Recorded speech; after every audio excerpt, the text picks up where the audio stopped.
Hôm nay Trẻ Tự nhiên trân trọng chào quý vị. Xin giới thiệu cách trồng cây dược liệu bán Hà Nam. Cây thuộc họ Rái, còn có tên khác là củ cháp, nam tinh, ba chìa hoặc là bán hạ ba thùy. Tên vị thuốc là bán hạ. Sau đây mời quý vị xem video. Đặc điểm chung: nguồn gốc phân bố. Cây bán Hà Nam phân bố nhiều ở Trung Quốc, cây mọc quang và trồng làm dược liệu. Dân Trung Quốc coi bán Hà Nam được sản xuất là các tỉnh Hồ Bắc, Hồ Nam, An Huy, Sơn Đông có chất lượng tốt nhất. Ở Việt Nam, bán Hà Nam mọc quang ở nhiều nơi. Tại Hưng Yên, nhân dân đã tiến hành trồng bán Hà Nam lấy dược liệu. Đặc điểm của thực vật: bán Hà Nam là loại thân thảo sống lâu năm, cao khoảng 20 đến 30 cm, củ hình tròn, cầu hoặc tròn dẹt, lá mập từ củ, có cuống dài.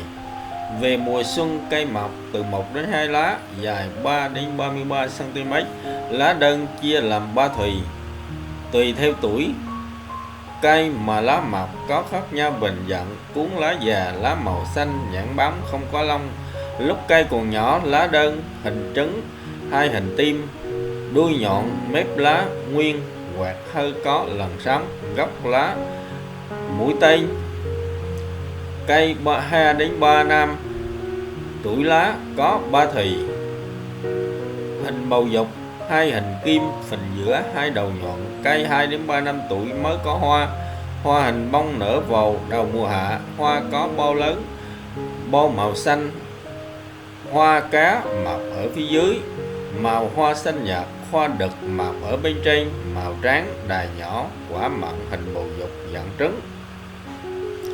Điều kiện sinh thái: bán Hà Nam là cây có khả năng thích ứng rộng, có thể trồng ở cả 3 vùng khí hậu: đồng bằng, trung du và miền núi dưới độ cao 1000 m. Cây phát triển tốt ở nhiều nơi có nhiệt độ trung bình từ 15 đến 30 độ C. Lượng mưa hàng năm khoảng 1000 đến 1500 mm. Đất trồng thích hợp nhất là đất phù sa, pha cát ở nơi cao ráo, dễ thoát nước. Đất rừng mới khai hoang đều thích hợp. Đất trồng có độ pH từ 6 đến 8. Ở các loại đất trồng khác, bán Hà Nam vẫn phát triển được. Thậm chí bán Hà Nam mọc hoang nhiều nơi ở nước Việt Nam, những nơi ẩm ướt và có bóng mát về mùa hè. Công dụng: giá trị làm thuốc. Bộ phận sử dụng: phần thân và củ. Công dụng: trong Đông y sử dụng thân củ bán Hà Nam làm thuốc trị ho suyễn, khí nghịch do đàm thấp, thủy ẩm, thấp trệ, trung tiêu, nôn mửa, bụng đầy, đinh nhọt, sưng tấy, dùng sống, tán bột, đắp ngoài.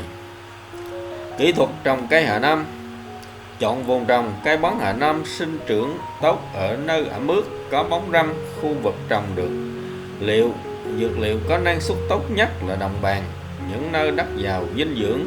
Phù sa ven sông thích hợp nhất, có độ pH trung tính, 2 kiềm. Chọn giống và kỹ thuật làm giống.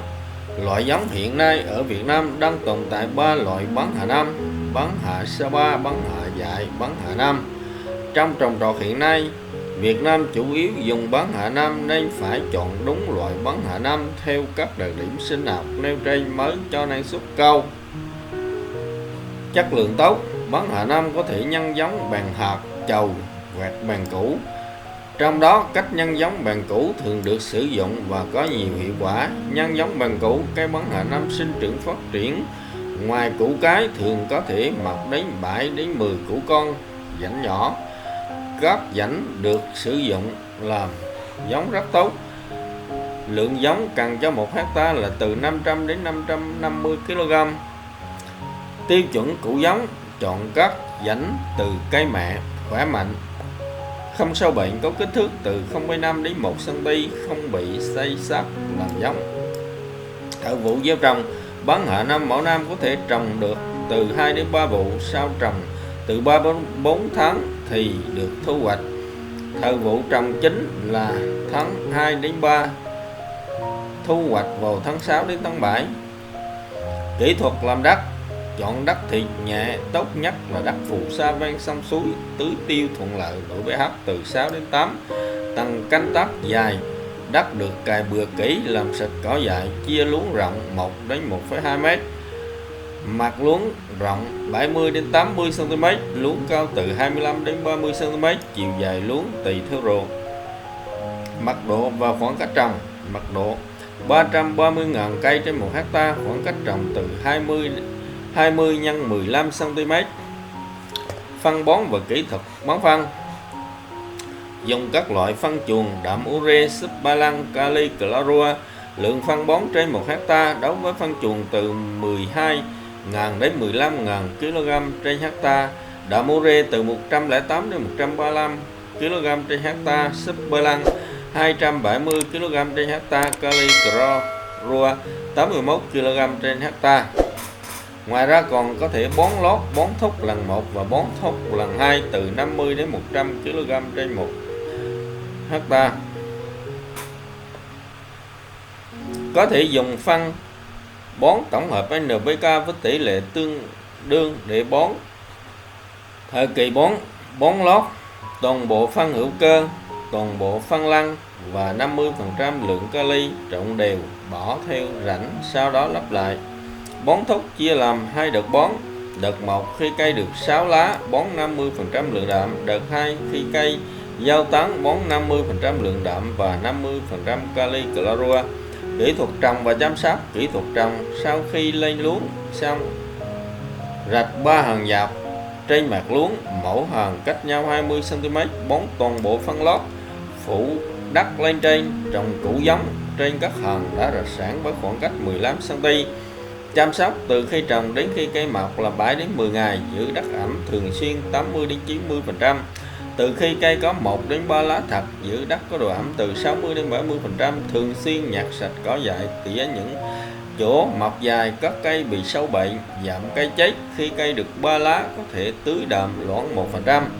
Khi cây có 2 đến 6 lá thật, tiếp tục làm cỏ, xới xáo, giữ độ ẩm từ 60 đến 70%, tỉa giảm lần cuối, ổn định khoảng cách theo quy định. Giai đoạn cây từ 6 lá đến giao tán tiến hành chăm sóc 2 lần, giữ đất ẩm từ 50 đến 60%, xới cỏ, phá ván, tiêu nước khi mưa, bón thúc 2 lần như trình bày trên. Từ lúc cây giao tán đến thu hoạch, thường xuyên chú ý thoát nước ngay khi mưa ống, tránh bị thối củ. Vào tháng 5 tháng 6, khi cây có hiện tượng úa vàng và lụi, giảm độ ẩm đất 40 đến 50% để chuẩn bị thu hoạch. Phòng trừ sâu bệnh. Cây bón hạ năm rất ít sâu bệnh, thường chỉ gặp rệp, mềm phá, hại thân lá. Triệu chứng gây hại và cách phòng trừ rệp như sau. Triệu chứng gây hại: ban đầu rệp chỉ có tập trung gây hại những nơi búp non, lá non. Về sau, do tích lũy nhiều, mật độ tăng nhanh, chúng xuất hiện trên cả những lá già và thường tập trung ở mặt dưới của lá. Rệp chích thuốc nhựa cây làm búp non, lá non bị quang queo biến dạng, lá chuyển vàng sang màu vàng, cây cò cọt. Sinh trưởng kém. Rệp mềm có kích thước nhỏ, có hình dạng quả lê và thân mềm. Chúng thường tập trung lại thành từng đám, đặc biệt ở dọc các găng lá. Biện pháp phòng trừ: kiểm tra ruộng thường xuyên và diệt bỏ ngay lập tức những lá bị sâu rệp nặng, nhổ cỏ dại mọc xung quanh cây, vì nhiều loại cỏ dại vốn đã là đối tượng gây hại của rệp. Rệp có thể bị gió thổi bay, do đó tránh trồng bán hạ ở cuối hướng gió của những ruộng đã bị nhiễm rệp. Sau mỗi vụ thu hoạch, cần thu gom sạch sẽ những tàn dư của cây thân lá ở vụ trước để đem ra khỏi ruộng, tiêu hủy hoặc ủ làm phân. Để tiêu diệt những con rệp còn sống sót trên đó, hạn chế rệp lây lan cho vụ sau. Hạn chế sử dụng hóa chất vì chúng có thể tiêu diệt cả những thiên địch. Nếu thấy mật độ rệp cao và liên tục gia tăng, tức lượng thiên địch có sẵn trong tự nhiên không đủ sức khống chế rệp, thì phải dùng thuốc trừ sâu để diệt rệp. Có thể dùng các loại thuốc như dầu khoáng. Cần xem kỹ hướng dẫn trên nhãn thuốc và liều lượng. Cách sử dụng: chế độ xen canh bón hạ năm là cây ưa bám, có thể trồng xen ngô, thanh cao, điền thanh với mật độ thưa để tạo bóng mát. Thu hoạch và sơ chế bảo quản. Thu hoạch, thời điểm thu hoạch từ tháng 6 đến tháng 7.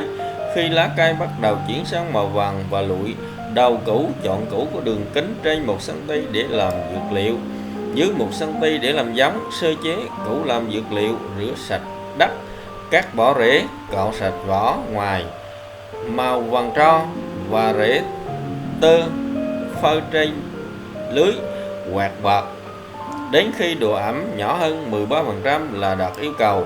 Bảo quản khi bán hạ năm khô đạt tiêu chuẩn độ ẩm. Bảo quản trong bao ni lông, bên ngoài bọc bao tẻ dứa hoặc các loại bao tẻ chống ẩm khác để nơi khô ráo tránh ẩm ướt. Bảo quản trong kho để trên giá hoặc kệ cao cách mặt đất ít nhất 5 cm. Bán hạ năm ít bị máu mọt.